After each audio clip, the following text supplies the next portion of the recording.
Well, we are officially in our Swift effect era. It seems like everything the star touches turns to gold.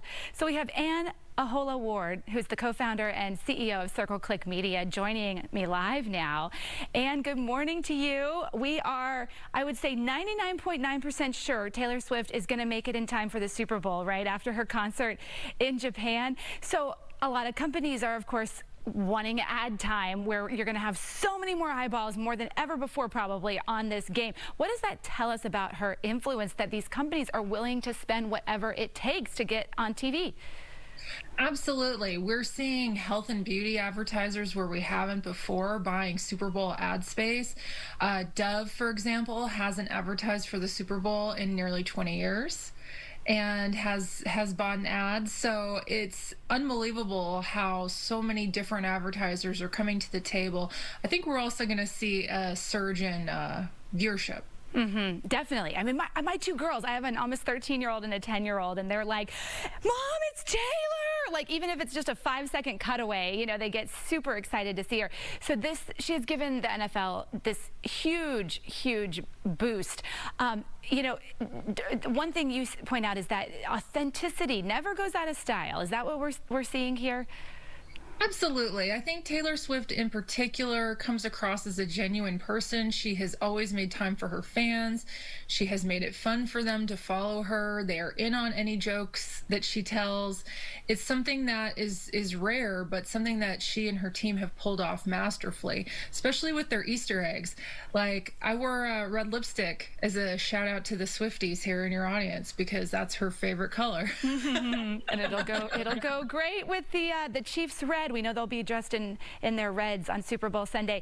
Now, even commercials featuring her boyfriend, Travis Kelce, are up like huge numbers right now. Well, right? What can other brands learn from this T-Swift effect? Absolutely. I mean, his jersey sold out when they first were rumored to start dating. $330 million surge in revenue for the NFL is estimated. I think brands can learn that you've got to hop on these trends quickly. There is an adage in the social media industry that if you are, hopping on memes, hopping on trends, when the brands are there, it's too late. So I think what Taylor's team does incredibly well is they listen.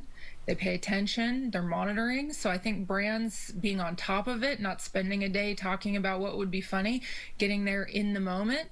I think there's a huge value to that, of being part of the movement versus talking about it later. There is a lot of criticism about some people saying, oh, she's just shown too much. Some of these diehard football fans, we don't want to see cutaways of Taylor Swift during an NFL game. I don't get that. I'm like, it's 5 or 6 seconds. Just look away if you don't like it. Do you see what's happening with her cooling off anytime soon, especially if she's in this for the long haul with Travis?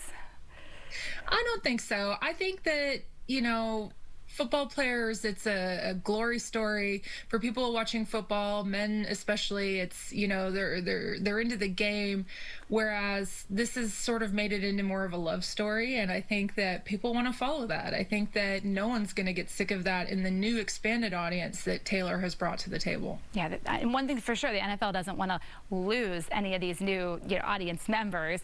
All right, Anne, thank you so much for joining us. Enjoy the Super Bowl in a little more than a week.